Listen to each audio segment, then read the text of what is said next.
Welcome to this week's Crunch seminar. Our first speaker today is Dr. Vikas Srivastava. He would be talking to us about convolution and physics-based neural networks for solid and structural mechanics problems. He is a Howard M. Reisman Assistant Professor of Engineering at Brown University. He received his PhD in mechanical engineering from MIT in 2010. Following his PhD, he worked at ExxonMobil upstream research and corporate strategic research organizations in various roles, including senior technical professional advisor. Dr. Srivastava joined Brown University in the fall of 2018. His research focuses on developing continuum scale solid mechanics theories, models, experiments, and model computational methods for engineering materials, structures, and biomechanical systems. With that, please join me in welcoming Dr. Srivastava. You may want to take it away, Professor Srivastava.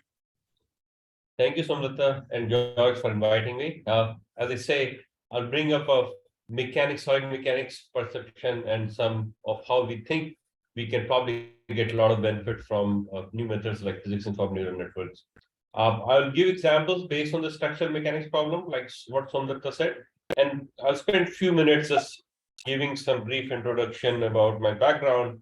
As Samrita said, I came to Brown after working for several years in energy sector in ExxonMobil in 2018. So this is close to end of my 5-year in the summer. 2010 is when I graduated the MIT in solid mechanics. I worked on soft materials, polymers at that point of time. When I got to ExxonMobil, I had opportunity to work in a variety of problems. Mostly these were structures that were floating in deep water. So a lot of fluid structure interaction problems, all the way from vortex-induced vibration, vortex-induced motion, to things in Arctic, trying to develop technologies to operate all year round in Arctic, wave impact motion on floating structures, deep water drilling, LNG sloshing. The two lessons I learned in my going from MIT, being a graduate student, to going to industry, especially the large-scale industry, was one, things were really big. When I worked for my PhD, things were small and manageable side. And the example here is the bottom. You see, we're doing research on LNG sloshing, how the partially filled LNG, as the ship is moving in the ocean, can slosh around and create these really short-term high-impact loads.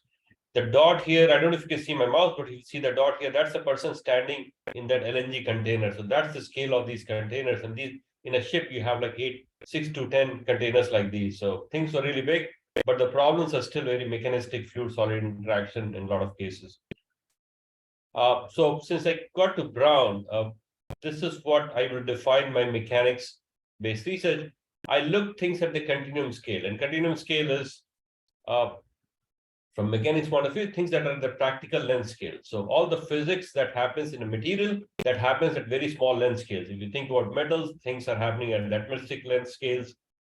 But when we're interacting with these metals, we're interacting at the millimeters to meters to centimeter length scale. Same thing with polymers, things are happening at the molecular chain level. But when we are using the polymers in day-to-day life, or the other variety of materials, they are at fractional length scale. So somehow the continuum mechanics models or theories are supposed to incorporate those small length scale physics, average them over, and develop models that you can actually, with the right physics-based information, analyze using right theories, models to predict behavior. So my research is classified into two groups. I'm part of the School of Engineering Solid Mechanics group and part of Center for Biomedical Engineering. So within structural side and the biology side. On the biology side, we have worked at the continuum scale many problems, including new novel materials like shape memory alloy, shape memory polymers, or biomedical devices, modeling a lot of interesting biological tissues, biological growth phenomena, and even including infectious disease. The infectious disease is a little bit different because people ask me, how come infectious disease modeling? And I say, when I came to Brown 2018, Brown asked me to develop a new course. That time, I was trying to figure out what should I teach, and wanted to do something that was new for me, and which is a mechanics person going into the biomedical side. So I said, okay, I'm going to teach a graduate level course, and that is mathematical modeling for biomedical systems. And as I was going this 2018 summer, I was going through different things. I came across infectious disease modeling, and I was very fascinated with really intuitive, logical way to build up from interactive individual level disease transmission to contact using probability and converting that into basically using logical to deterministic coupled first order differential equation, and using what we call SIR as state variable, which was very like mechanistic approach. We take small scale phenomena to average it out at the large scale using these internal state variable. 2 years before pandemic hit, I started already teaching infectious disease modeling in my graduate course. So by the time it was graduate course, we were already reviewing research papers at the time in the course. So when the COVID hit, we were 2 years ahead. So we already knew all the models that existed. And of course, then we could contribute the new finding on the COVID modeling. And one of the papers got published a year ago is very well cited. So, and on the structural side, we look at materials for structures, and I will address that. If you see the middle block here is the neural network. So there's several, I mean, structural mechanics is all around us, right? We have been conventionally treating structural mechanics problems in ways that we know. We develop models, we develop computational abilities, and we combine modeling, experiments, modeling, computational ability, try to predict, so make sure our structures that are surround us do not fail, and none of them are critical structures. But I think as we move forward to the 21st century and new methods like physics-informed neural networks are evolving, it is important for us to see, can we remarkably change the way we have been looking? And some of these structural mechanics problems have not been solved in the old way. So we are saying, can we use new methods to solve old school problems, but they're important problems, right? So that's that's the middle block I'll talk about today. And I'll say, please feel free to stop me if you have any questions, even in between the presentations. So today's talk, I'm going to motivate it saying, if you look about structural failure mechanisms, there are two primary failure mechanisms for any structure state. Either it's the fracture phenomena, and fracture typically happens with some kind of anomaly, primarily crack-driven fracture. And the second mechanism that has plasticity base, basically when the material loses its stiffness, goes from elastic behavior to plastic behavior, with the stiffness drastically reduces, you can have a lot of localization, plastic base collapse. So fracture and plasticity are two main, really we can define the structural failure in two broad mechanisms. So we were interested, when I came to Brown as part of research, to look at these two problems. But of course, with the neural network it was new for me, and it still happens to be new for me. I'm still learning. I'm a student of, I guess, the neural network. So we said, okay, let's apply the new neural network techniques. And we started with CNN for fracture problem. And then we moved on as we learned more. We also were able to, thanks to one of George's students, actually, we also be able to learn about physics-informed neural network. And then we moved on to apply it to plasticity problem. So what I'm going to present here is already published work. And I want to thank George's student, Andrew, who's probably attending this meeting, Sajjan, who was my PhD, just graduated, Yuri, to give some suggestions on what we have been working on this from the computational aspect, comparing thin versions, finite element, and then some other papers on CNN as well, that is for the structural integrator. So you can find more details in these papers, but I'll walk you through some of the important aspects. So I'll start first with the fracture or crack problem using CNN, and then I'll move on to the plasticity problem using physics-informed neural network. So here we're talking about, and so coming from the real life where we've seen it, a lot of structures that fail. If you think in a simple example of pipelines, they're very old, they're all around our neighborhoods, they carry very dangerous hydrocarbons from long distances, and all it takes is a small crack that's undetected to actually go to critical size, and then under pressure, the catastrophic low. When the critical stress hits, the catastrophic failure happens, and then the failure itself is environmentally, financially, and people's lives very, very catastrophic. So detecting these hidden flaws which are embedded inside a material has always been a challenge. People are struggling even now to detect those cracks that are basically embedded inside the materials. And quantifying it has been very, very challenging. So I'll show you briefly. So some examples here that, if you look at the pipelines, our Department of Transportation, that was one of the agencies that funded me, gave me a couple of grants to look into these things. 2.8 million pipelines carrying hazardous gas. That is 6 round trip from here to moon. And all it takes is one single, a chain is as strong as the weakest link. So all it takes is one crack to actually get to the catastrophic size for a catastrophic failure. Now, how do you detect it if something's embedded? And non-destructive evaluation techniques have been there for a long time, for many, many decades, well established. When you look at the non-destructive evaluation methods, a lot of what do you call it, the research improvement, a lot of significant improvements have been made on developing better and better sensors and maybe better algorithm to create better images from these things. So these have been there, ultrasound being one of them. But what is lacking here is why we have poor data. So on the right side, I'll show you is some of the industries in Europe and other parts of the country and the government agencies got together and started to evaluate the NDE techniques. This is ultrasound. In a very controlled environment, they did a study and to see in a controlled environment, can we predict the crack length that is embedded inside, right? And you see here on the right side, the plot, on the y-axis, you have the measured flaw and the x-axis, you have the actual flaw. So the bold line is a 45-degree line, basically. It shows that if your measurements are accurate, they'll fall on that black line. As you can see, the measurement even in the controlled lab environment was all over the place. So taking that in the field, it's even worse actually. My own experience, we missed 30% of the embedded cracks in one of our studies that we did with the top NDE companies in the world. And they missed 30% of the cracks, and some of them very big cracks. I mean, talking about 10 to 15 millimeter cracks. That could have. It was a serious issue. But again, how do we solve it when you cannot see it, right? Practically, it's hard. So let me boil down what is the challenge with the ultrasound. So any NDE technique, you send kind of signal in, it gets reflected by that little anomaly inside, and you get a signal back. So you send a signal in, you get a signal back. Now a person looking at that signal is trying to interpret that, oh, there's something inside, and he's trying to come up with the size of the crack is a little bit hard. So there's a lot of uncertainty because it still relies on a person to interpret the data. So here we come, we say, obviously if you use machine learning that has evolved so well for this problem, you get rid of the human uncertainty, right? If the person is not looking at, you don't have to worry about how good or bad he's feeling, how that particular day, or how one person versus another person. These are well-paid experts, by the way. How one person versus another person is interpreting. So we made following assumptions. These are the assumptions, hypotheses we made that we wrote the proposal on, which got funded, and hence we took the embarkment. Number one was a simple ultrasound signal that goes inside the material. It's just a time signal, it's a sinusoidal waveform. When it goes inside a material, if it comes across any kind of anomaly, it's going to get some perturbation in the reflected signal. That perturbation, if it's in the rawmost form, will contain enough information to give us every quantitative aspect we want from the crack. So we said crack length we can predict, location is easy enough. We can location, length, and we also were bold enough to say that we can also predict the orientation of the crack.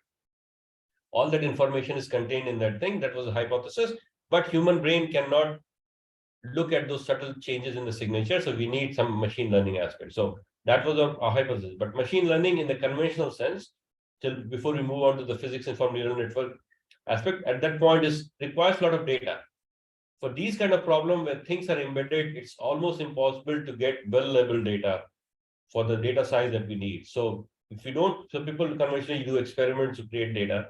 Right? So which is not available. So one hypothesis was you'll use the machine learning, it will work, but then how do you use machine learning if you don't have data?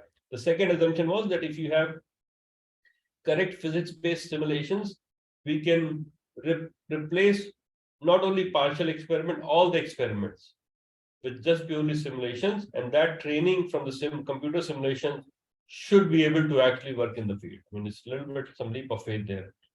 So get rid of human uncertainty through machine learning, but where do you get data? We will basically, this is what we propose, that we'll use computational methods to generate data. Basically, we'll replicate the ultrasound NDT on the computer, and we'll use that to train for the crack, whatever characteristics, well-labeled characteristics that we are looking for, a CNN. And our assumption is fully computational trained CNN should be able to predict things in real life. So we wanted to also show that everything that we did on computer, if I go take actual measurements in real life, in our case in the lab experiments, that very independent first time experimental data fed into computational CNN, trained CNN, should predict things accurately. And in a way, this part of work has been summarized right here, that this is exactly what we did. We did everything computationally, but showed it works on the experimental or real life data. And in order to do that, we did the computation. We also built facility in our lab to do the A scan, which is a time signal basic scan on the sample. So we looked at two classes of problem. One is quantifying the embedded crack. The other was classifying interacting flaws. So a lot of real life, you have corrosion with crack, two cracks, right? And so multiple flaws can be there. So that becomes a harder problem because those things are very close to each other. How do you detect those? So here are the three characteristics. We said crack length, we can predict just from ultrasound perturbation, the location and the crack orientation on top of it. Orientation, the people in the outside world didn't even talk about it from using the A scan or the time scan data. We can also look at the classification of these interacting anomalies. You can have two cracks with corrosion, or just a single by themselves. This is a quick example of what the simulation capability looks like. You can see ultrasound signal. This is a three-dimensional geometry. I'm showing you a cross section here. On the left side is the basically one plane for a signal that is going in 3 dimensions. On the right side is the time signal. So what you have is just a simple two-wave, basically cosine wave that piezoelectric sends in, and then it goes and reflects from the whatever anomaly is there. It comes back, and that's what we're recording. So on the right side, you'll see basically just the time scale measurement. We focus. Maybe I'll mention that later. You can see the ultrasound in the simulation, the wave goes in all 3 dimensions, but something comes back that we measure back where the transducer is, right? So we have a signal back that has the information about the anomaly, right? Of course, we designed a architecture for the new CNN in this case to look at these time signals as a way to train it. Our neural networks for the problem we're looking at is a 1D CNN problem because we're only looking at the amplitude with the timestamps. It's not a deep neural network. It's pretty straightforward combination. This fully connected layer has basically, the first one has, I think, 400 nodes. The second one is only 3 as an output. So we did the simulations, trained the neural network, then we built up the capability to do actual experiments. On the left side, you'll see a block. Outside, you cannot see because all looks like a solid block, but inside, it has an embedded track that can have a random orientation, random size, random location, right? And we went and did the measurements. Making these samples was tricky because how do you machine a penny-shaped elliptical crack inside 3D solid metal? But thankfully, the 3D metal printing accessibility was there, so we were able to go pay some companies to build these 3D printed metal specimens, and also Yukon had a 3D printer. These at the time were, each sample probably cost $1,000. They're not, hopefully the prices have come down, but nonetheless, we were able to do validation tests, not the training data. So we took the measurements.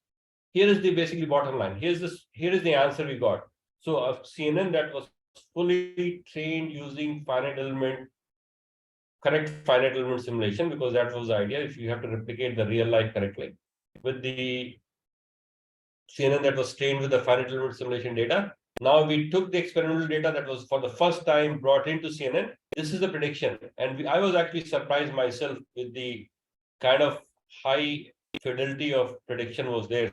So you have 3 plots. First one is the length prediction, second is location prediction, third is orientation prediction. Again, on the y-axis you have prediction, x-axis you have the actual value. So 45-degree line is if the points fall on the 45-degree line, that's 100% accurate prediction. And you can see all the lines, all the validation experiments from the real life data from the CNN are very close to this middle line. And even orientation, which is you're talking about 10-15-degree crack orientation steps, and still very accurately predicting the orientation also, which was pretty interesting actually. So nonetheless, this is on the right side where we were. This is where the neural network can take us. So it's very promising actually. And again, how do we apply it in the real life? We can discuss that on the side note, but since you're talking about neural networks, I'll just leave it here. Of course, we also applied it to crack interacting anomalies, crack with corrosion, 2 cracks, corrosion by itself, crack. So all these scenarios, there we did classification. You have 100% accuracy in classification. We can combine classification with the previously shown quantification. We can add more things, just more. The more you want to predict, the more training data you have to have. So it's a very direct CNN application for a problem that has been always hindering old school problem of how do you detect and characterize things that you cannot see, right? So neural network has pretty important role to play. And if no one has questions or you want to hold on the questions for the last, that's fine. I will move on to the next topic. So that was the crack, because fracture phenomena happens is dominated by crack, and the crack length is one of the most important characteristics that governs when something fails. So knowing there's a crack and knowing the length, you can actually assess what is the remaining life of this, is the crack is going to be close to critical size or not. Orientation is the second most important thing, because if a crack is perpendicular to the principal tensile stress, it's more of a problem. It's a parallel to principal tensile stress, it's not that big of a problem. So knowing orientation, if you really want to be accurate, knowing the length and the orientation both are very, very important. But the length is the most important thing. So we can see that we can tackle. Vikas, can I have a question? Sure. Oh, Suku here actually. In your Good to see you. yeah, good to see you. Likewise, nice talk so far. So it's been enjoyable. The question was that when you could control the where you embed the cracks, right, in the samples, and you had only one crack. You had only one crack. Right. And what was? Sorry, go ahead. Yeah. So, and what was the precise information that you had to give to the CNN? Input output.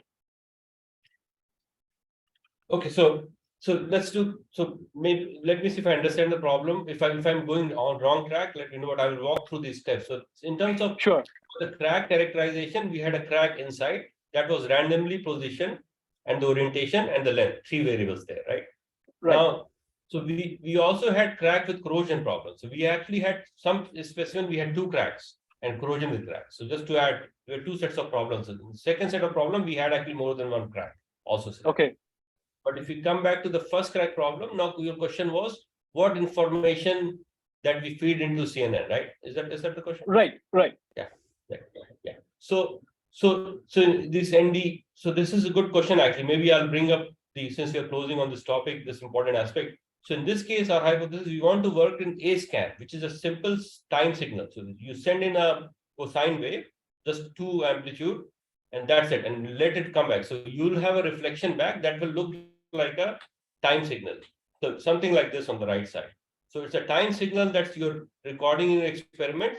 Hence, our simulations were exactly trying to replicate the experiment as well. So to CNN that has been trained, we just feed these time signals. So basically, you can call it time on x-axis and amplitude on y-axis. So that's what we're feeding into the CNN. And the output, what are you getting from the output is right here, three numbers. Okay. That's what we think. Right, yeah. So it's a regression problem. It's actually giving quantification value of the length, orientation, and location. So you're getting the sinusoidals, whatever the reflection is coming back for a small 8 microsecond time interval. That's what we need, because based on the speed of sound, I guess. And we put that time signal in, and output that CNN is giving me as these three numbers. Right. Because I was wondering if the, in general, can you get, is it unique in some sense that the signal, the location and are there two different orientations of, say, D, theta, and A that could give the same sort of signal back?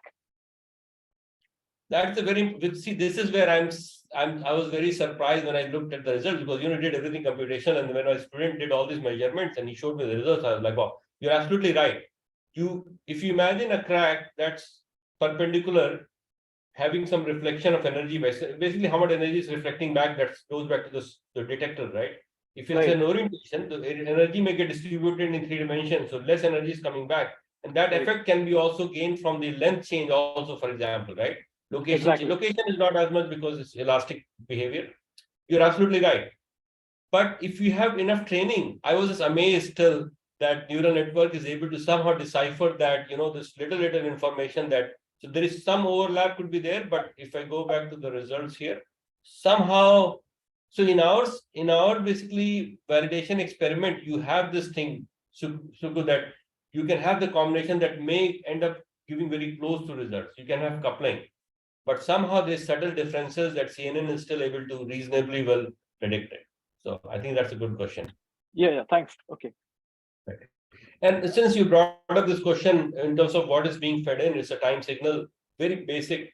I should mention that if you look at the application of neural network for a lot of these CNN problems that have been done, there were a lot of image based. So in ultrasound, you can actually create an image. The challenge is we didn't want to use the B scan or the image based. They're twofold. Number one, if you're talking about long structures like pipelines, hundreds of miles when you're scanning, you don't know where the crack is. You have to be fast. Your data collection method has to be fast. So you don't have this luxury of looking at one spot and taking many scans to convert that into an image, right? So it has to be very basic rudimentary signal, which is a scan time signal, just because of the necessity of that thing. The second thing is, we said the reflected signal in the most raw form is important because that was the hypothesis that it contains this very subtle information that's useful. Every time we take those, and that is the physics, the time the wave goes in, waves get reflected. Every time we create an image, you take the same physics phenomena, we have some post-processing algorithm that combines many scans, uses some algorithm to convert into an image. So now I'm worried that this post-processing, depending on the algorithm, you may lose some of the information that may be critical. So that's why we are actually using the very basic time scan information for, because you want to do fast scan. The other thing is you don't want any assumptions to go and you want to work with the raw data. Any other questions? That was good question, Sukumar. Thank you. So let's talk about, so, coming from the mechanics side, looking at structural mechanics, plasticity is very, very important. And again, I don't have to mention it here, but you can find so many examples where you apply load enough, you go past the yield, now suddenly the stiffness goes down and the material deformation becomes, because stiffness goes down for the same load, the deformation can be much, much larger now. So when we talk about plasticity, you can talk about metals, polymers, doesn't matter. We talk about large deformation is very common, especially even things globally are small deformation, locally can be large deformations. It's very important that we look at the finite strain, large deformation problem, plasticity problem. So we said, physics informed. Again, like I said, you guys are expert in that thing. For me, it was a little bit new, but I was very fascinated with the capability that I was seeing. So, this may be a direction for us for our community to go to see what physics informed neural network can do, right? So we did that. We took a problem that was not solved. So finite strain, which is large deformation plasticity problem, was not solved using PEN. So that was our contribution. So of course, we added other things about trying to get some guidance, assessment about how to use PEN for this kind of problems. Also look at, instead of giving a material behavior as a model, right from the stress strain data, can you have PIN/auxiliary network can predict the material model itself? You don't need to provide material model. So bunch of new things, but main thing we're driven from the finite strain plasticity and bring physics informed neural network to do that. So here's a contribution from this paper that George mentioned about the finite deformation plasticity, model loading history. So if you look at some of the small strain plasticity work in PEN, did not necessarily included the loading, unloading history. Whenever you have plasticity, the history is very important. So what you have done to the material before will govern what it's going to do now at the current stage. So being able to do this history dependent problem, and in this case, by showing that you can load, unload, and reload and still predict it, was important. So material response directly from the experimental stress strain. And we also did study to compare PIN coming from, let's say, for example, results are compared against finite element, but how does the PIN perform? We look at some of the variables, for example, network design, optimization, convergence, and there's some things we found that some options work better than the others. So we have some guidance in the paper also. So again, a lot of remarkable work has been done on PIN. Some examples are shown here. I think this on the left is the crack path prediction. Right side is the material. It's a reverse problem of predicting the material properties from the full field data. But also the top image is what George has really mentioned many times. You can have a lot of data to predict accurately. And exactly the top curve is on the right side. The red curve is what I did in the previous part. Of course, we solved a problem that was hard, but we said we don't need experimental data. We can do computation to train it and it will predict the real life. So that was an innovative aspect on the top side. Left side is we are going on the, so what I'm going to talk about is on the blue curve on the leftmost side. So we'll use the physics informed neural network. We have no data. Other than the material behavior itself, but the boundary value problem that we want to solve, or the class of problem we want to solve, we don't need data, right? So this is going to use fully physics informed neural network. So it's a finite strain lasso plasticity. If you're from solid mechanics, you know it. If there are a few people who are outside, I'm just going to do a brief review of what it means. So you're looking at isotropic materials, rate independent of finite strain plasticity, right? So in the finite strain in 3 dimensions, basically, if you're looking at it, the word finite itself creates additional complexity in continuum mechanics. And the very simple way to define it, when you have small strain, the original you have some geometry of, we call it original configuration. You apply load, it goes to a deformed geometry. When you have small strain, you don't have to distinguish between the original geometry and the new geometry. But when you go to finite strain, which is the case of a lot of elastoplasticity problems, you have to keep track of, because the geometry is going to be different. We cannot neglect the change in geometry because the deformation is large. So you have to keep track of those two configurations, and depending upon what configuration you use and where the force is and where what geometry you're using, you have bunch of additional some are more physical, like Cauchy stress, which is in the current deformation geometries, force versus current area divided, right? But if you take the current force in the current geometry divided by the undeformed previous area, that's just a mathematical construct. That's called first Pure stress. So all these additional complexity are well defined now. We have a good theory about that. I mean, so things that show up just because finite strain in 3D. In very simple terms, if you on the left side, if you look at a body that has undergoing elastoplastic deformation, it goes from undeformed configuration, original configuration, to a deformed configuration on the rightmost side where my mouse is. But when there's plasticity involved, we define an intermediate configuration where once you remove the load, it will recover back elastically through its FE, which is elastic deformation gradient, to this intermediate configuration. So you have this additional intermediate configuration in plasticity. And typically one of the way we model finite deformation plasticity is to take the deformation gradient into an elastic and plastic part using a multiplicative decomposition, FE. This is just a purely an assumption, mathematical assumption that doesn't mean that you cannot have other assumption, but this is one of them that really works well and very well established. So given that you can calculate in 3D plastic distortions, you can distortion plastic, basically velocity gradient, plastic velocity gradient, the plastic stretching tensor. For elastic part, we define energy. For this elastic plastic problem, we say, the elasticity is linear. So in 3 dimensional, you have a linear elasticity equation that is shown as the free energy. And again, the free energy has a strain measurements. Typically, you have green strain as the linear most, but if you take the log strain, it does a little better job in the large deformation problem, even from the elasticity point of view. So we like taking log strains, which is like a true strain. Then because this plasticity involved, the plastic flow happens in the intermediate configuration. So the stress that drives the plastic flows is actually not the true stress that is in the deformed configuration. You map back, that is another stress called ME that drives the plastic flow, and you can calculate that ME basically by taking the differential of the free energy. That stress is in the intermediate configuration. That's what drives the plastic flow. And then again, the relationship that you can calculate the Cauchy stress. So, and the so here is the linear elastic, basically, and linear elasticity gives you the elastic behavior with the log strain, and the plasticity comes from that Mandel stress that is shown here. And if you look at the derivative part, you define some scalars with that.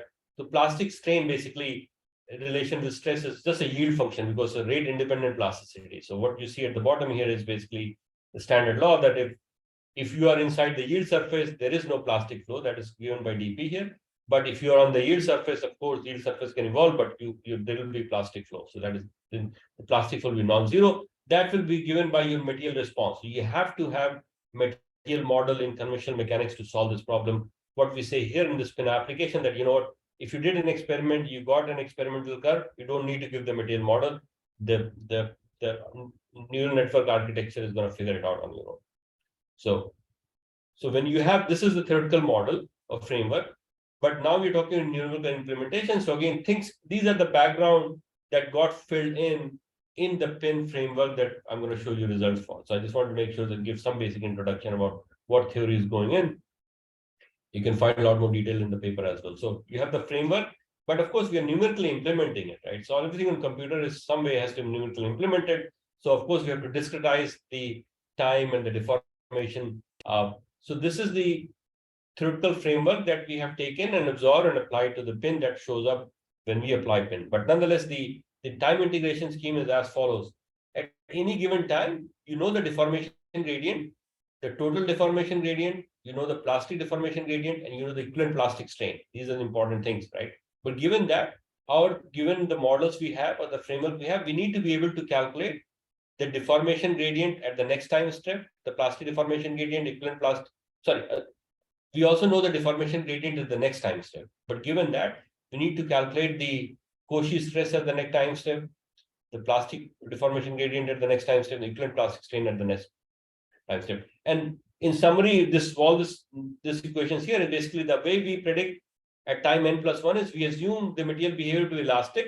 So we predict all the stuff, all the quantities, or we call it trial quantities, using an elastic assumption. We calculate all these things, and then when we calculate it, if we look at our yield function, and if we find the yield function is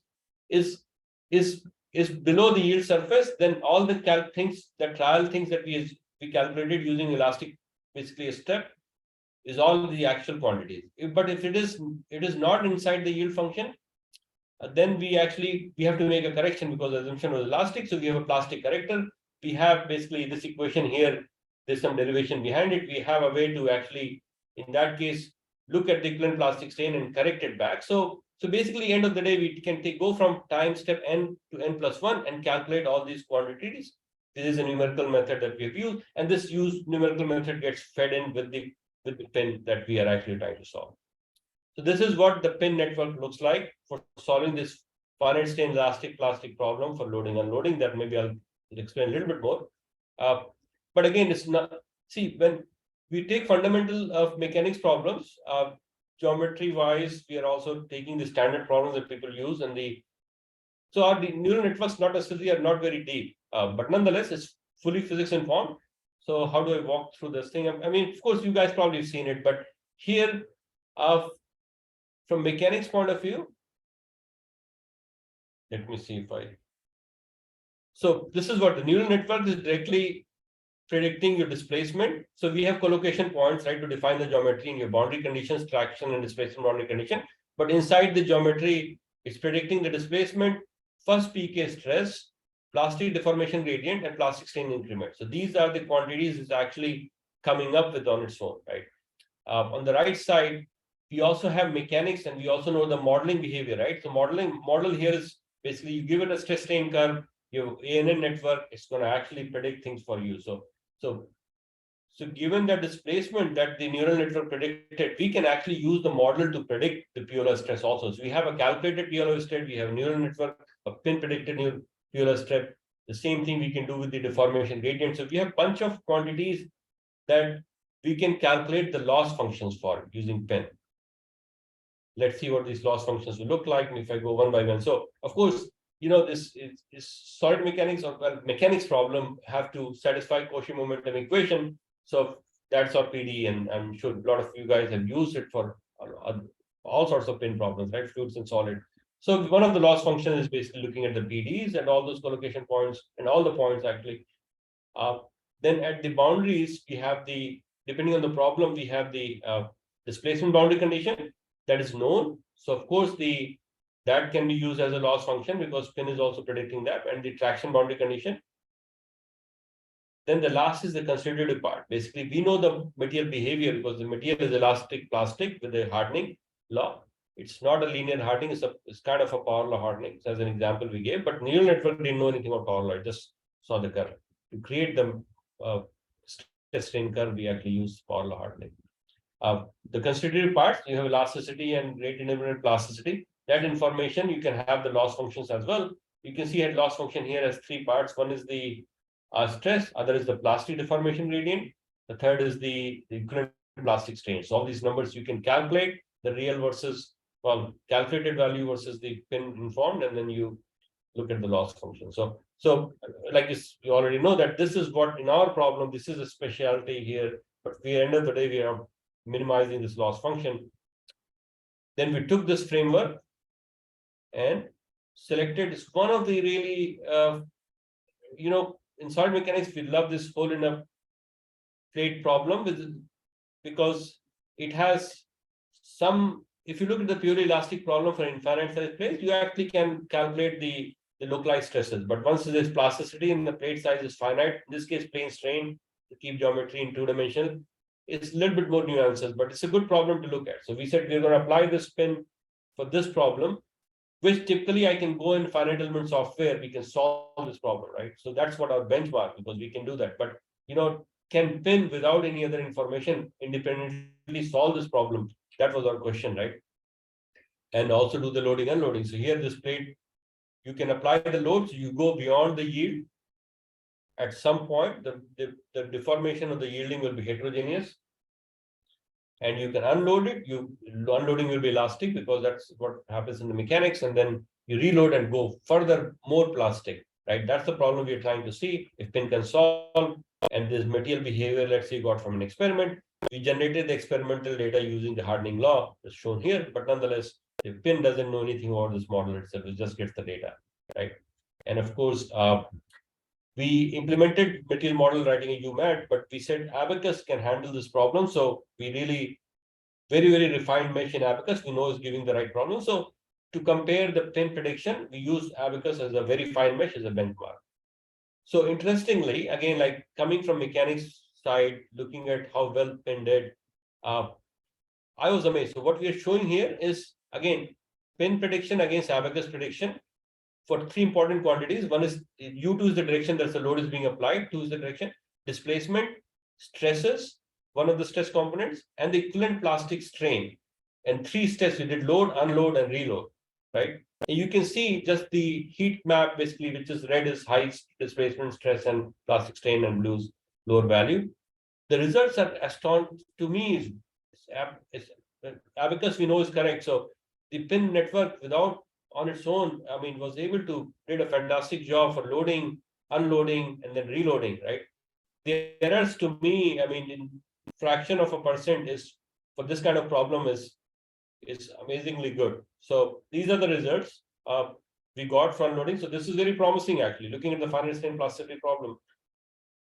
Of course, like I said, we mentioned when we saw this, very, very promising. But when I do finite element, I know the computational methods for finite element, because if you refine the mesh, you're going to go numerical convergence, right? If I have the right material model, it works. But here, everything is new for us.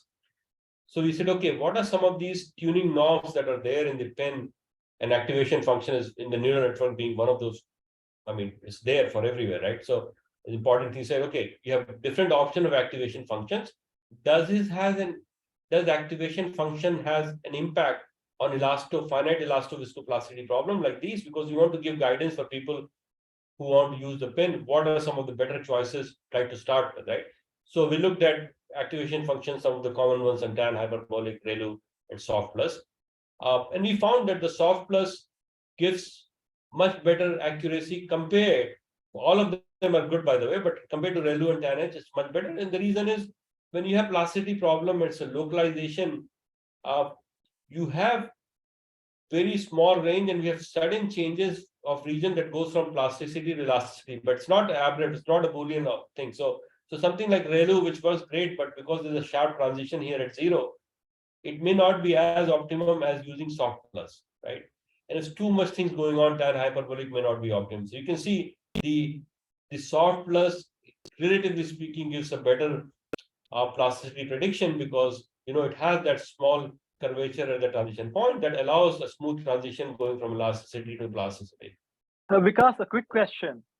Yeah. I mean, since you did collocation essentially, right? You did basically collocation Yes. in pin. And so why did you use ReLU? Because ReLU is not second differentiable, right? Twice differentiable.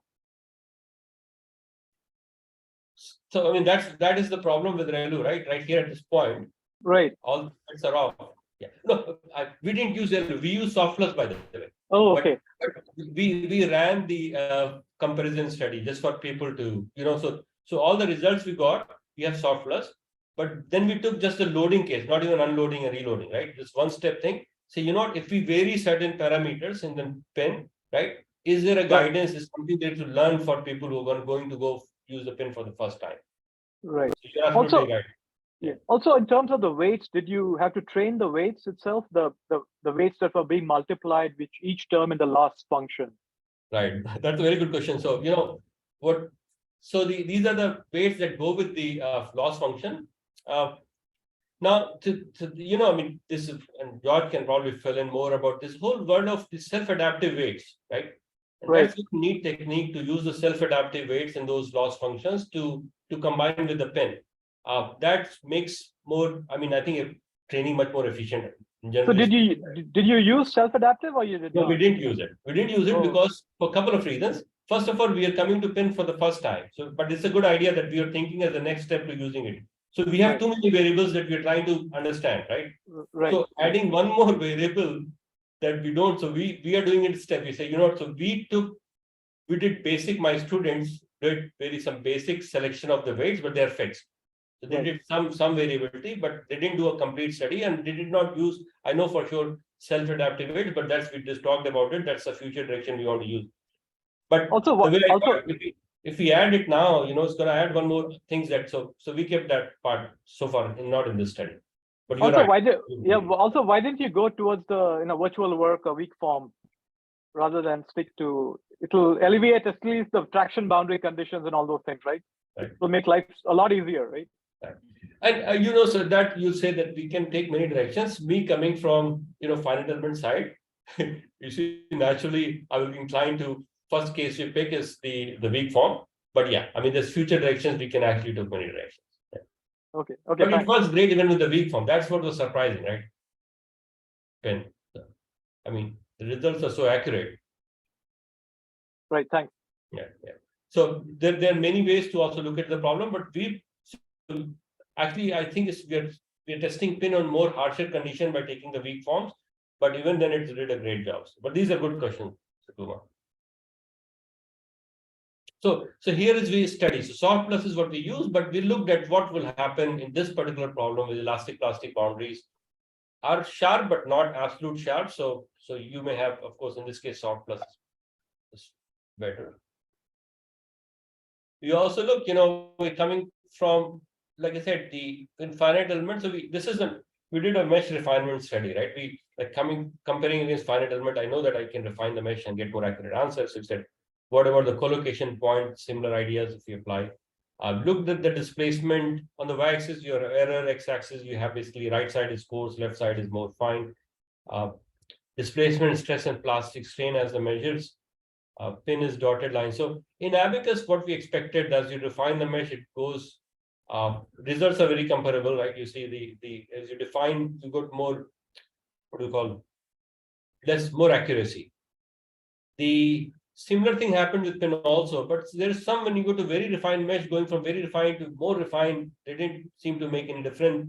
If you look at the displacement point. So, I mean, I don't know how to interpret that, but in a way, at some point, maybe overfitting or it doesn't really matter. You're already good enough kind of thing. On the right side, definitely, if you have two cores of a mesh, at least in our pin, the collocation point, we didn't get good results. But nonetheless, I mean, for all practical purposes, when you have reasonable rest, pin is amazingly did a great job here. And maybe that's a question about peak form and not peak form may show up here. I don't know. So yeah, the last case, if we go very close, suddenly it's like we just dropped off the cliff kind of thing in this case. Like I said, I'm still not sure about the limit there, but Abacus was still able to get the error was going wrong in the wrong direction, but still had some reasonable answers. But very promising. So anyway, let's see how much time we have.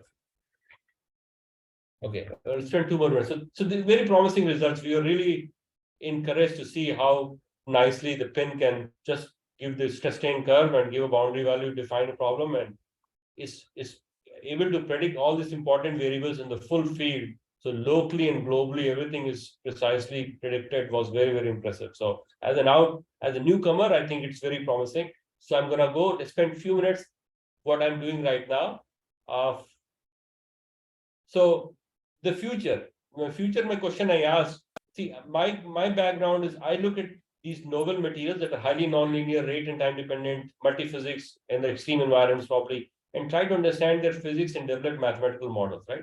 And I gave you an example of elastic finite plasticity where Pin did a remarkable job of predicting the problem. So can it actually make me unemployed is my question. And that's why I think I'm very interested in Pin. If it's going to make me unemployed, I should at least keep an eye for it also, right? So So rate stiffening gels is what I'm working on. These gels are very fascinating. These are our lab, except the middle part. See what? One more time on my hand. Absolutely no damage. It's unbelievable how protective this stuff is. Literally So it's like any story. Sometimes people in real life start to find something interesting phenomena, they start to commercialize it. But mechanics point of view, this understanding is not there. These gels you can absorb a lot of energy. We're making these gels and characterizing in our lab. So this gel, if you put on a table in a 1 hour time scale, it flows like a fluid. It's very, very soft. Put in your pocket, you lose it. But at high rate, it actually does a lot of interesting things. It goes basically 5 orders of magnitude increase in stiffness depending on the rate in where we measured in our experimental limit, right? Goes from a fluid-like to elastic rubber-like to glassy polymer-like. This is a millisecond time scale versus the hour scale I said, right?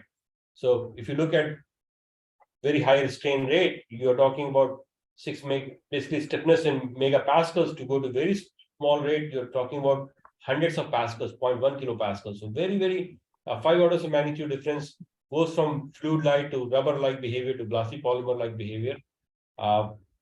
This is what I'm working on right now. So we actually are looking at this behavior, and the reason it does all these fascinating things because it has these dynamic bonds that forms cross links. They have a kinetics, they form and break, and that time scale that leads to one mechanism that you see as the quasi-static to moderate rate. Then you have some kind of jamming effect, very high rate, same thing, irreversible bonding. So we can take all this information, look at those one-dimensional experiment and develop our three-dimensional viscoelastic, viscoplastic, continuum scale finite deformation model.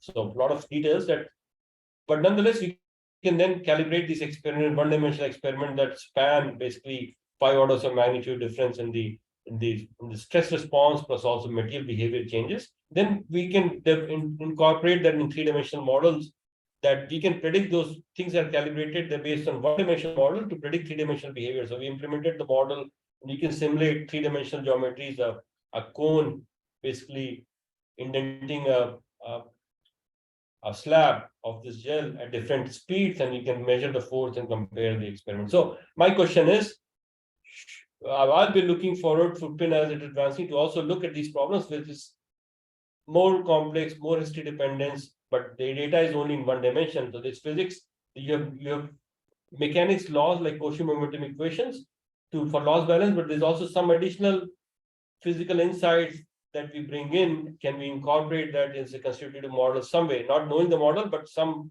framework of the constitutive model in these things, and then we can let PIN do our job. So like I said, I will look forward to actually using PIN, showing how promising it is to more and more complex materials. So with that, I'm gonna stop talking and happy to answer any questions. Thank you, George and Sundata, for inviting me. Vikas, just a short note, even for finite elements, the problems of gels is complicated and not very settled, I would say, given the material nonlinearities and also the issues of stability of material buckling and all those things, right? Geometric nonlinearity and all that, right? So even I think traditional finite elements also are not robust, I would say. Traditional finite elements is not robust, not also suitable for a lot of times because once you have large deformation, right? Right. The Lagrangian approach goes. So yeah, it's a challenge. It's a challenging problem for any method, actually, right? Right. So, it's very interesting. Well, but I'm holding PIN to the PIN as the future, so we'll all probably start to before any other method. Maybe PIN is the one who's going to solve these things. Probably. Sure. Thanks for your talk. Those are good questions. Thank you. Thank you, Dr. Srivastava.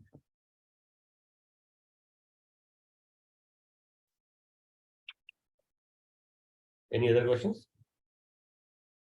Do we have questions for the speaker?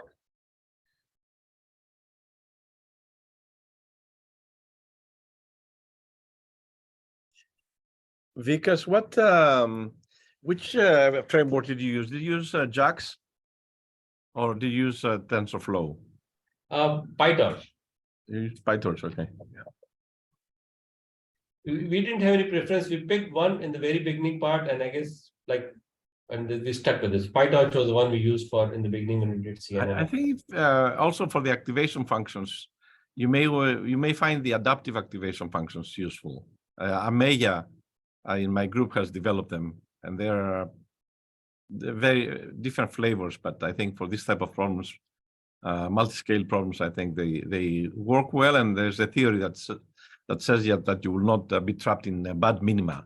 You know, so we have a theorem on that. But yeah, these are easy implementations, actually, simple extensions, like 2 lines of code. So that it doesn't, yeah. So Thanks adaptive activation function. Okay, that's great. I mean, idea. So yeah, adaptive weights, adaptive activation function. I think that's where we need to go from my group at least. Yeah, I think Megan just put this his paper on the chat. So you can check it out. Okay. But he can provide the code. It's just a few lines of code extra. So basically, it's the same activation functions, but you parameterize them so that every neuron has its own activation function, or every layer. And these parameters, the data tell you what the parameters are, not you. So it is helpful. And honestly speaking, when we compare different activation function, if you look, the error was like 0.4 versus 0.6%. So it was, relatively speaking, one was better. But if you look at the global error, they're still in a very small. So we're very small, but within small, there's some variation. So that's why we're not optimizing it. But yes, that's the next step, to use more better functions, I guess, or adaptive functions. Yep. Great. Thanks for dialing in, Vikas. Thank you. Thank you, Dr. Srivastava. That was a really wonderful talk. We now move on to our second speaker. Our second speaker is Dr. Amanda Howard. She would be talking to us about multi-fidelity continual learning. She received her PhD in applied mathematics from Brown University in 2018 and her bachelor's from Stanford University in 2012. She's currently a mathematician at the Pacific Northwest National Laboratory, where she is a postdoctoral research associate. Her research focuses on computational fluid dynamics, non-local modeling of multi-phase flows, and multi-fidelity machine learning. So welcome back, Amanda. This is your talk proudly. Yeah. Okay. You may take away.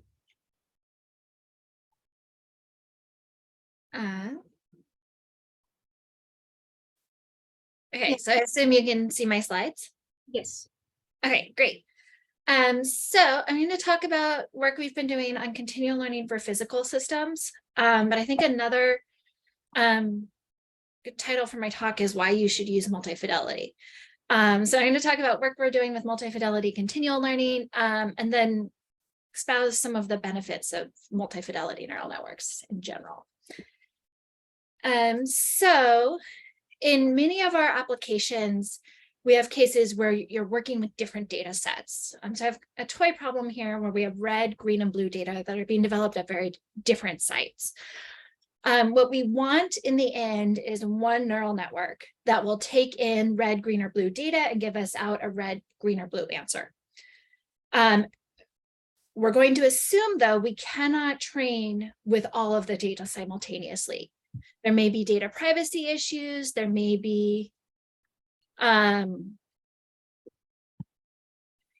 sort of, maybe the data set's too large to use simultaneously. Maybe there are other restrictions on the data, but we cannot train with red, green, and blue data at the same time. So what we have to do is take our red data and train a neural network to get the red output. And then we're going to have to train with the blue data and the green data. So we'll start with our red data. This will just be a normal training. And then we need a way to take our network from the previous steps. We have our red network, and we need to be able to put blue data in and somehow modify that network to get out blue solutions. And also then if you put a red data point into this network, we should get out a red solution. And then we're going to keep doing that. So we want to then take our green data and somehow modify this network to be able to get out any of the solutions. So if we do this successfully, we'll have a case where you can put in red, green, and blue data, and you can get red, green, and blue out. There have been tons of work in continual learning. A lot of it is really focused more on industrial applications and not the types of problems we're interested in. So in our context, we're worried about data privacy. So when I'm talking about you cannot use information from the other data sets, it could be because maybe we have health data and we can't transfer it back and forth. We can't have different people looking at it. Maybe we have a case where we're continuing to conduct experiments. So we're getting new information all the time, but we don't want to completely retrain, or our data sets are huge and really hard to train on everything. We also are interested in long-time integration or complex domains for pins. So cases where physics-informed neural networks fail to train, how can we use continual learning to help? So I'm going to talk about gravity pendulum as a model problem to demonstrate the methods. I know there are existing methods for training pins. You guys all know that too. So I'm not going to argue that this is the best method to train a pin. I'm going to argue that this is a method that works. So if you use a naive pin, just a normal physics-informed neural network for the gravity pendulum from time 0 to 10, there's a lot of damping. You can't train the pin to satisfy this equation. There's been tons of work in how you could, something like a neural tangent kernel would improve training. Here we're going to stick with the simplest version of a pin and see what we can do with continual learning. So the idea is we're going to divide up the time domain. So we're going to start on just training from 0 to 2, and that's something we can do pretty easily. Then we're going to train from 2 to 4. And what we want is that our final solution from retrain to 2 to 4 will actually be a solution from 0 to 4. And we'll keep going. So our next domain will be 4 to 6, and we want a solution from, our output should be a solution that actually goes from 0 to 6. What happens in continual learning is a problem called catastrophic forgetting. And that's the tendency of neural networks to forget previously trained data. So if we go back to my example before, if you have the red, green, and blue data, if you just naively train with the red data and then try and take that same neural network with the blue data, you're going to forget the red data. And what that looks like for a pin is here we train from 0 to 2. That's an easy problem. We get a really good solution. Of course, extrapolating beyond 2 does not give a great solution. Now we're going to train from 2 to 4. So we always do transfer learning. So we initialize our network from 2 to 4 with the final weights that we get training from 0 to 2 in that first domain. And what you can see is the red line here is beginning to forget the previous values. So especially down for S2 in my solution, this bottom line, this is not a great solution. And if we go one further step, so on a 4 to 6, this is the yellow line. The solution over here is just barely an approximation. I mean, it kind of gets this first oscillation correct, but then it goes off to a quite large value.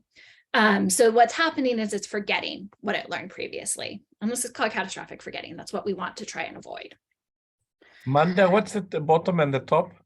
If you go back, so we separate the equation into 2 ODEs for the pendulum. Okay. Yeah. So S1 is at the top, S2 is at the bottom. Sure. I've done the same problem as a second order derivatives without separating into 2 equations. You get the same thing. You can do it either way. Okay, so continual learning is a really big research field. It has not, with one exception, kind of been applied to pins before, and I'll talk about the previous work in a little bit. But basically, you can kind of think of continual learning as a library of techniques, and you can pick and choose from these techniques for what will work best for your problem. So I stole this figure from this paper on continual learning for robotics that lists a lot of the current methods for continual learning. Some of the biggest right now are rehearsal, which is when you reuse previous data. Obviously, that is not going to work when you have data privacy issues. So if you have no access to the previous data sets, you cannot use rehearsal, or I call it replay. If you do have access to the previous data set, so like for a pin, it's kind of hard to think of a case where you wouldn't have access to any of the previous collocation points. So for a pin, replay can be a really good choice, and we can talk about how you can better pick the points that you use from previous training sets to minimize the number of points you have to use. The other family that's used quite frequently right now in continual learning is called regularization. So these are terms you add to the loss function to prevent forgetting. By basically you assign an importance to the weights in your neural network. So after you train with your red data, you assign an importance to the red weights. And then for the really important weights, you're going to penalize changing those weights too much. So I'm going to focus on a version of regularization called MAS, and I'll talk about why, and then what they call pure rehearsal and we call replay, which is when you reuse data points. So for replay for a pin, what that means is first we train on the first domain. Then on the second domain, we use some points from 0 to 2. So for a pin, that doesn't significantly increase the computational cost. We don't have data privacy issues. So this is a good method to use. And it works quite well. It shouldn't be a surprise. You're basically building up the domain over time. You can train and play with what percentage of collocation points from previous intervals you use to limit forgetting. And you can also choose those points intelligently to limit that, how much data you need to keep around. And I'll talk about that. This is the loss function regularization penalty that you can add. So the idea here is the shaded ovals are the areas of low loss of each data set. So for the blue data set, we're going to call that data set A. We train our neural network and we find our optimal weights theta. And then we're going to train with the green data. So if you just naively train, your weights are going to move over to the area of low loss of data set B. And what you want to do is kind of nudge those weights. So you end up in the area that's overlapping here. So you're in the low loss of both data sets. There's a family of methods that are all quite similar that do this. You add this penalty term to your loss function. Lambda is the importance of the regularization and restricts how much you can change your neural networks. Here, this is the importance weights. So this basically says how important each weight in your neural network is. Theta star is our previously trained network, and then theta is the network we're currently training. So we're going to penalize changing those really important weights. How you pick the weights, the importance function varies between the methods. There is an equivalence between all of these that you can look up, but the most popular methods are synaptic intelligence. Elastic weight consolidation became the big method for a long time. We're actually going to use memory-aware synapses, or MAS, this bottom method. And the reason for that is some of the more recent papers have shown that MAS is more robust. And particularly how you choose this parameter lambda, that basically how important it is, the MAS terms are, is really important in terms of how your network will change. And I'll show what that looks like. But what has been shown is that MAS is more robust to changes in lambda, so it's a little bit easier to train. As far as I know, there is no great way a priori to know what lambda should be. So what people end up doing is training across several orders of magnitude of lambda and then picking the best results. So if you have a method that's more robust in lambda, you can cut down your training time significantly. And the way we pick the importance weights is by selecting in points. We're going to call those XK in our domain. We're going to evaluate the output of our neural network at XK, take the squared L2 norm of the output of your network, and then take the derivative with respect to the weight IJ, and take this mean of all of those outputs. And that gives you your importance weight. So basically what this is measuring is if changing the weight a little bit results in large changes in the output, that's going to be a really important weight. Okay, so this is what MAS looks like. Excuse me, Amanda. So how do you choose this XK? So it's going to depend for data-based problems. So if you're training not a pin, but a data-informed neural network, you'll use your training set or your test set. You can look at the convergence of these terms. So they should, if you have enough data points, converge to some value. And when you reach convergence, you can cut off the number of test points you need. So like I'll show an example with MNIST. So that's a huge training set. We don't have to use every single value in the test set to evaluate the MAS weights because they reach a standard value. For a pin, I just start taking points randomly in my domain. Pick your favorite random point selection method. until we reach a relatively converged value for MAS. I see. Thank you. Okay, so this is what MAS looks like. This is with lambda equals 1. And again, there is no way to pick lambda in advance. So you just have to train across several orders of magnitude and pick the best one. So normal training for the first one, and then we calculate our MAS weights, and we're going to use that as a penalty for the next training. And this is what we get out for our second neural network. So there is some forgetting. And what that means is we do, it's not perfect. But it's significantly better than this is the without MAS on the right here. So you can see we've improved it significantly. And especially for S2 down here, we actually are remembering quite a bit more. What happens though, when we go to the second one, so this yellow line has more forgetting now. So we are forgetting this oscillation in here. And what that means with MAS is that lambda isn't big enough. So we increase lambda to 10, and then we have less forgetting. We're getting the oscillations now. Obviously, it's not perfect, so we can try increasing lambda again. But what happens actually for this problem is it's a trade-off between allowing the weights to evolve and not forgetting. So in this case, when we increase lambda to 100, it's actually too restrictive for this problem, and you can no longer learn on the gray domain where we're trying to train.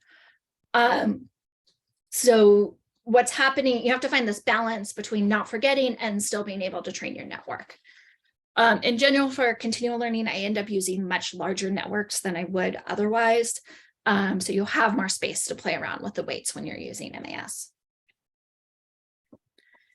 Okay, so I said I would talk about what's been done previously for pins.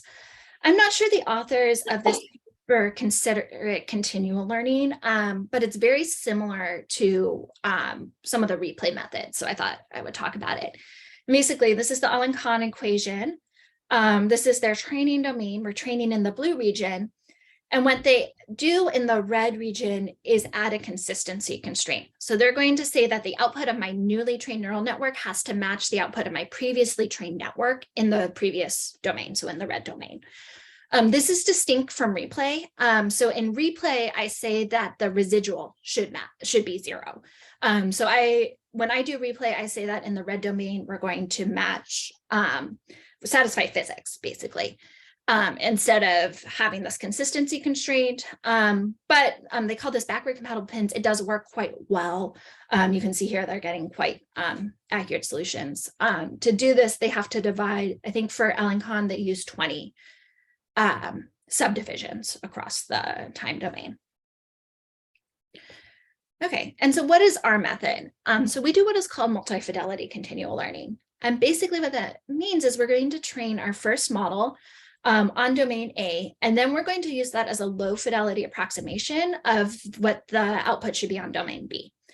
So we take our model, our red model, and we feed this into a linear and nonlinear network. So the linear network has no activation functions to give a linear output.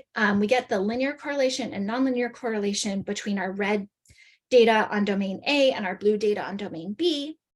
And then we train with our blue data as an input, and hopefully we get something out that has less forgetting. So the reason this works is we're assuming that our data is correlated. So in our case, we satisfy the same physical laws on all domains. So then instead of training a whole new network on the blue data set, we just have to learn the correlation between the previous data and our new data. So it's an easier problem to train. Our loss function looks like a pin loss function with boundary conditions, initial conditions, residual.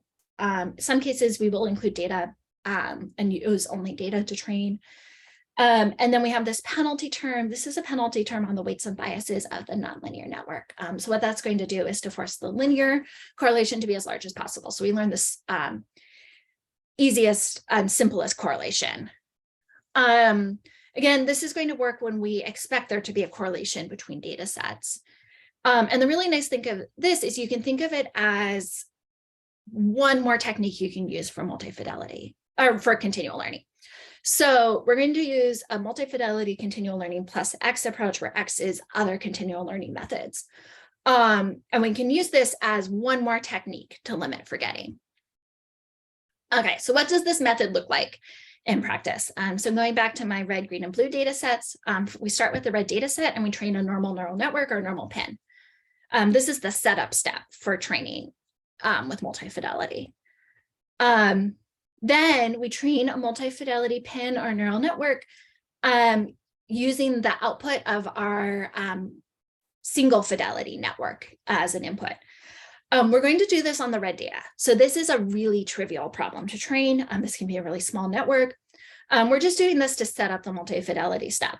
So ideally, if you train this network really well, this should just be a linear correlation. So you can, train for 1,000 iterations and you're done. But this is just the setup step. Then for training for our next data set, our blue data set, we're going to put the output of our red network evaluated on the blue data as the low fidelity approximation and train a multi-fidelity neural network or multi-fidelity pin to get our blue outputs. And then we keep going. So the next one, we'll take the blue network as our low fidelity approximation and train with our green data. So the end, ideally, we have a network that has limited forgetting, so we can still get out the red, green, and blue data. To improve training for pins, I use what's called residual-driven point selection. And this is because we already have a hint of what the solution should be on the next domains. So on our first domain, you just train that like a normal pin. Pick your favorite method to distribute the training points in your domain A. Then you evaluate the error in the residual. So you have a network that's trained on domain A. You evaluate that residual and find the error in domain B. So that's what the colors correspond to here. This is the Allen-Kahn equation. So I trained on domain A. We evaluate the error in the residuals. Unsurprisingly, the errors increase in time because this is extrapolating into the next domain, and they are largest where you have the largest gradients in the problem. So we're going to use the residual on domain B to define a probability density. And we're going to randomly select points according to that probability density function. So that's going to give us our part of our training set on domain B.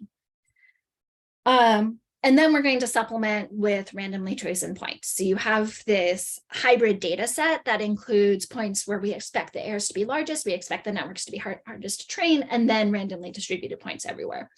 So this gives a balance where we can minimize the number of residual points we need and focus those points. And we can also use this when we do replay. So we can choose to use the points where the residual error is highest when we do replay in the previous domain. Because those are the points that are probably going to be the hardest to fit. All right, so what does this look like on our toy problem? So here I'm now showing two neural networks. So the first one, neural network star, is the single fidelity network, and then neural network 1 is the multi-fidelity neural network in the setup step. They're going to agree quite well. Okay, here's neural network 2. So this is training on 2 to 4. I would not argue that this is a great solution in 0 to 2, but it is limiting forgetting compared to single fidelity training alone. Then we can go further. We have neural network 3. Again, this is not a great solution previously, but it is one step towards limiting forgetting. And if we compare it to the single fidelity solution, we are, at least the right order of magnitude now, we are getting those oscillations approximately correct. And this is the full solution if we train from 0 to 10. So this blue line, we ideally would like to satisfy the solution everywhere. Obviously it doesn't. But it is better than using single fidelity alone. If we add in MAS, so this is using those MAS penalties, that does, and we can compare multi-fidelity alone to multi-fidelity with MAS, it is limiting forgetting, and especially S2 down here is doing pretty well. And then if we use replay, we can get a very accurate solution all the way across. All right, so we can compare the different techniques that we've used. So these are the root mean squared errors of the single fidelity and multi-fidelity training. Again, I know you can train this problem accurately in other methods, but this is just our toy problem to show how the techniques work. So if you use the techniques alone, a single fidelity neural network, the root mean squared error on that entire domain, 0 to 10, is above 17. Multi-fidelity brings that down to 1.5. So 1.5 is not accurate enough, but it is beginning to reduce the error. Replay for this problem does really well. So reusing some points in earlier domains brings the root mean squared error down to 0.02 or 0.03. MAS, so for MAS, I trained with 6 orders of magnitude of lambda and picked the best values for this table. And the error for for multi-fidelity is about half that for single fidelity, so it is doing better. And then the residual driven point selection alone for multi-fidelity doesn't make a huge difference, but for single fidelity, focusing those points in areas of large errors does help a little bit. So looking at this table, it's not really clear what the benefit of multi-fidelity is, which is why I have this table. So previously I fixed the neural network size to have 5 hidden layers with 100 neurons each. For single fidelity and the nonlinear network for multi-fidelity. But if you look at what happens when you change the network size, with replay, the multi-fidelity network trains for all of these different network sizes, going from quite small to quite large. With replay, it only trains in this one specific architecture, and this is consistent for what we see. The single fidelity continual learning cases are quite hard to train and really do depend on the neural network architecture.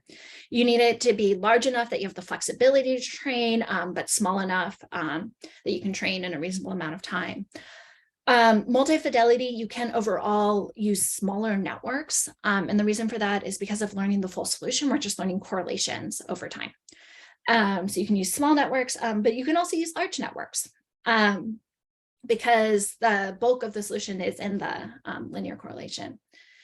So for this problem, yes, you can get a small error with replay, but it's going to take a lot of trial and error to get the architecture correct. And with multi-fidelity, there's a lot less trial and error there. You can use different architectures and still get those smaller errors. Okay, so switching to slightly less of a toy problem, the Allen-Kahn equation.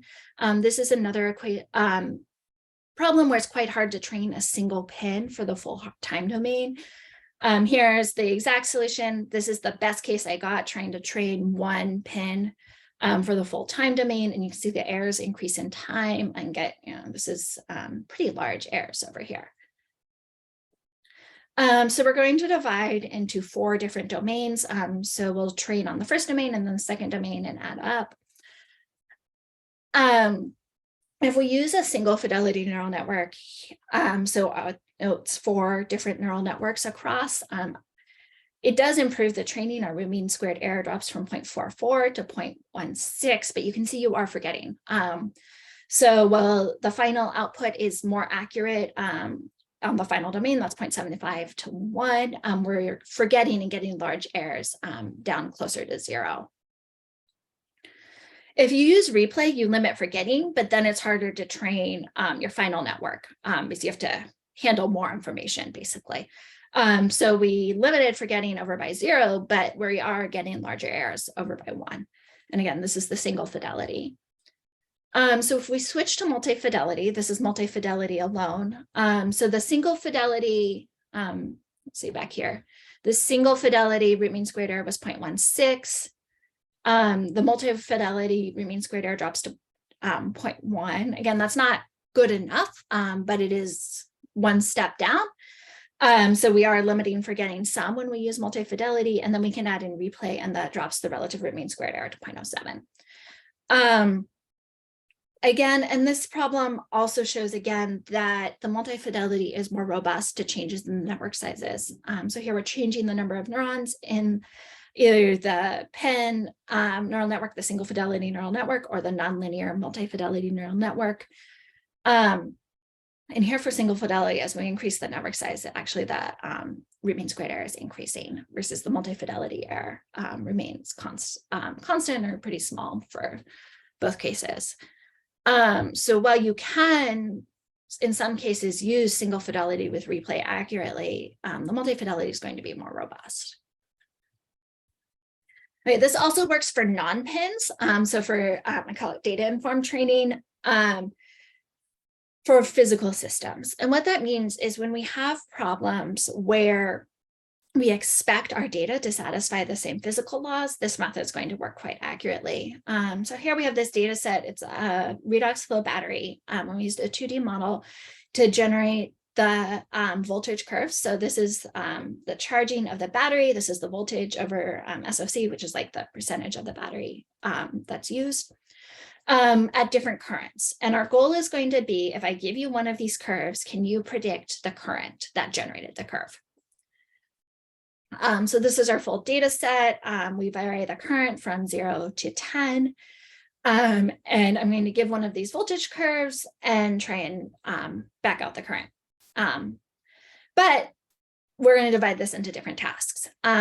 So the first task is currents from 0.1 to 2. The second task is currents from 2 to 4. And this is a case where we need our final network to be able to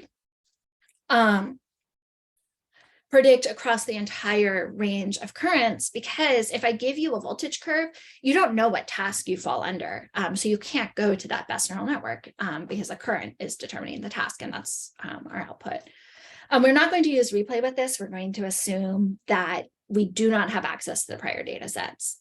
So we have access to the previously trained models, but we don't have access to the data sets. So here I'm showing our predicted current and the actual current from the data set. We divide this up into 5 different domains. So these are our 5 different predictions. And what we want is our final purple prediction to align along the black line all the way down. So with multi-fidelity alone, we're already getting relatively limited forgetting. We can look at the root mean squared error of each task on each prior task here. So if you look at the green symbols, dataset A, the A training only sees dataset A, so it has a really small error done on the first one. And then, of course, as it extrapolates forward, the error increases.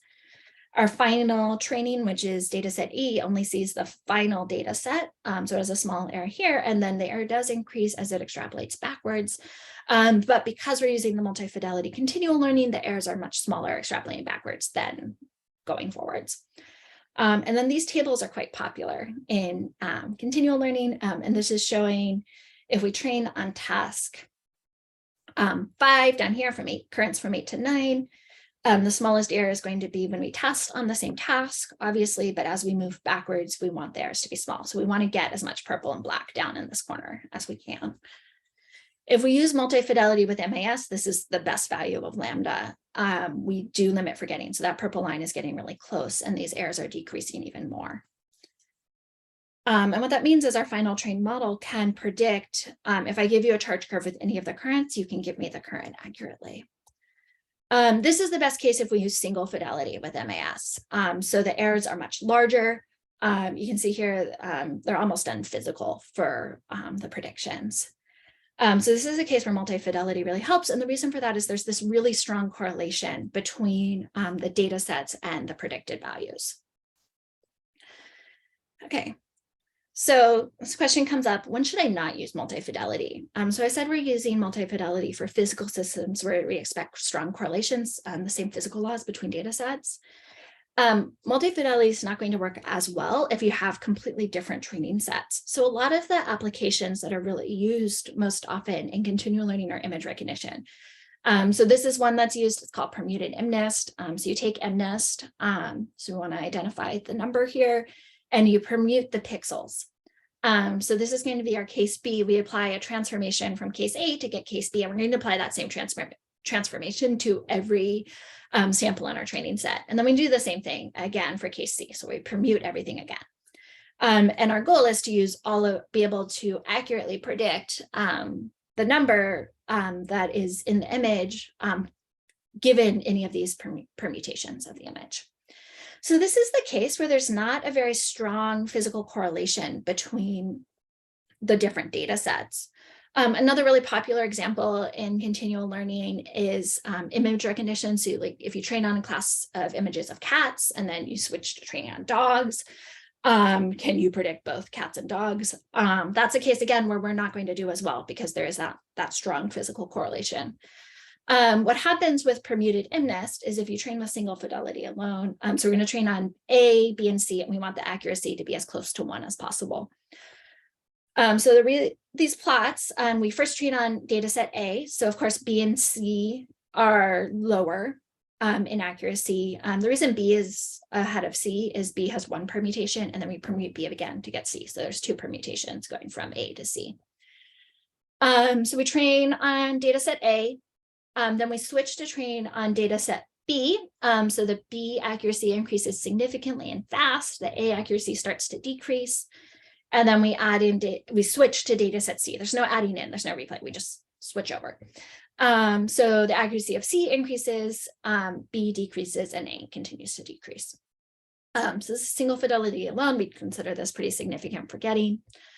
If you use MAS, so this is the best parameter of lambda for MAS for single fidelity, it actually works really, really well. So we have very limited forgetting here. We're getting accurate predictions of all of the cases.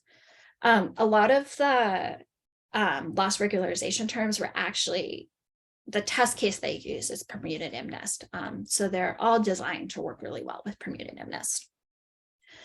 If we do this with multi-fidelity, we're getting large forgetting. And we can use MAS with lambda equals, this has lambda equals 1 to limit forgetting, but we are still forgetting. And again, if I increase lambda, I limit the forgetting a little bit more, but we are forgetting. This is a case where maybe you don't want to use multi-fidelity. It may not be the best approach compared to all of the other continual learning methods that have been designed specifically for these types of problems. But there are some other cases where you should use multi-fidelity. And I wanted to talk about an example I found kind of by accident when I was preparing this work. And I call this bootstrapping pins. So the difference between this and what I did previously is instead of increasing the time domain, this is for the one-dimensional wave equation, we're going to just continue training on the same domain over and over. So this is, I think some people here are probably very familiar with this figure. And this is showing that a pin on its own does not agree well with the exact solution for the wave equation. I know the neural tangent kernel and other methods can improve training, but I'm going to show another way you can improve training. And maybe for those really hard problems that we are all facing where you need a library of methods and you need to use multiple methods to improve training, this is one you could try. So this is, again, the one-dimensional wave equation. This is what I get when I try and train a pin for this equation. The errors are quite large.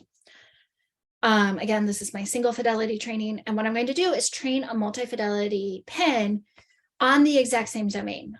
So I'm going to take this previous prediction as input and try and improve the prediction using multi-fidelity. And the errors drop by about half when I do that. And then you can do it again and the errors drop by half again. So you can keep adding on these multi-fidelity neural networks and improve training on the same domain for cases where you're struggling to train. And you just keep using your prior neural network as the low fidelity input to your next multi-fidelity neural network. Okay, so I'm going to stop there. We've developed this multi-fidelity continual learning approach. It outperforms single fidelity for physical systems. One benefit is it can be used seamlessly with other continual learning techniques to limit forgetting. So if you have a continual learning method that's working really well for your problem, you can add multi-fidelity on top of that to drop the error even more. For pins, we found that multi-fidelity continual learning is more robust to changes in the network architecture than traditional continual learning techniques. So thank you. I'm happy to take any questions. Thanks, Amanda. Do we have questions for her?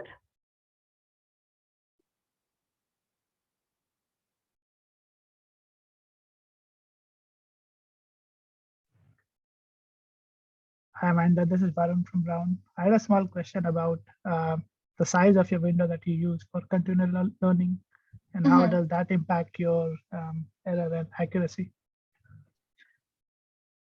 Yeah, so that's a good question. It's going to depend on the problem. When we use this residual driven point selection, I use half the points from areas with large error and half randomly selected. And I do that in every domain. But I calculate the residual across the entire domain. So if I did replay on this problem, I would have half my points randomly selected from omega A and omega B, and I'd have half my points selected from where the residual is high. So those are going to be almost all in omega B. So it's depends on the accuracy of your prior network, where when I'm doing replay, where my points are distributed in my next network. So in this case, it would end up being about a quarter of the points are in omega A and 75% are in omega B. And that's going to continue going forward. But when we use replay, we go all the way back to 0. So you want at least some points all the way through. Yeah, I think what I was trying to ask is, how do you like differentiate this domain into 4 parts or 8 parts? Is there a way to do that? Okay, so for the first domain, it has to be large. It has to be small enough that you can train your pin on that domain. Okay. So that gives you an upper limit on the size. And then for everything I've shown here, I've just done equal sizes. So like for Ellington, I know I can train from 0 to 0.25, and then I just kept it equal. I think what you actually can end up doing is picking larger domains in the beginning and then making them smaller. So like maybe we could go 0 to 0.3, and then this last domain would be 0.1, depending on what's going on in your problem. It can help to think about your problem and where the hard parts to train are. So if you have areas with large gradients, you can make those domains smaller than other areas. But for everything I showed here, I found the largest domain that I could train a pin on easily, and then used that to divide out my full domain. Okay. And the other question I had was like, is LSTM, like, is there a reason not for using LSTM and those sort of things here? So that would be something you could try in addition to the techniques we're using. Okay. When I was doing this, I was trying to keep it as simple as possible to really show off the multi-fidelity. But I think the benefit is combining everything. We have a lot of different ways to train now. We have a lot of really great techniques, and it's finding the combination that works best for your problem. Yep. Okay, cool, thanks. Amanda, I have a question because I know Panos likes basis. So I was wondering if you try to actually use the basis, for the last hidden layer, and then update it and so on. Would that help in continual learning? I haven't tried. Instead of the weights, just directly work with the basis, extract the basis for each level.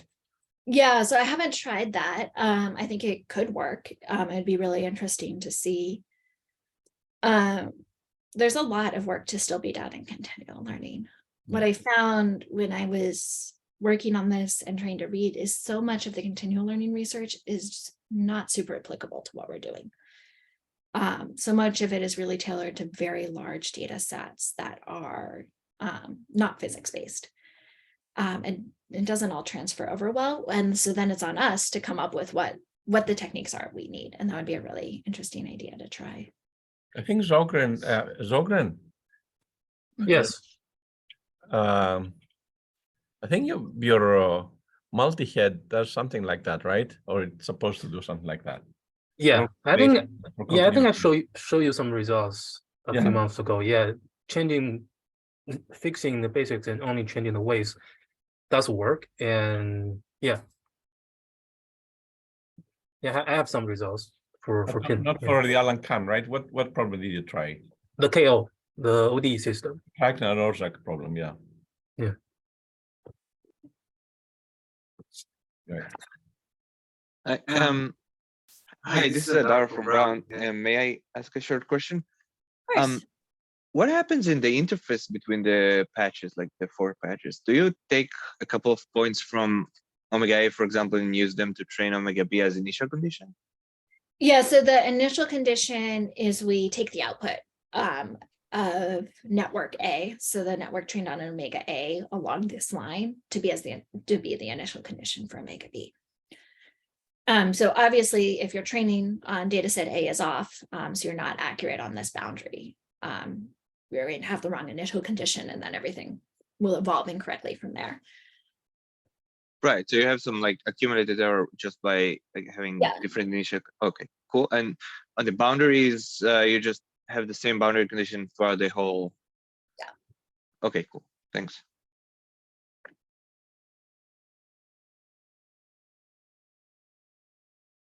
Do we have more questions?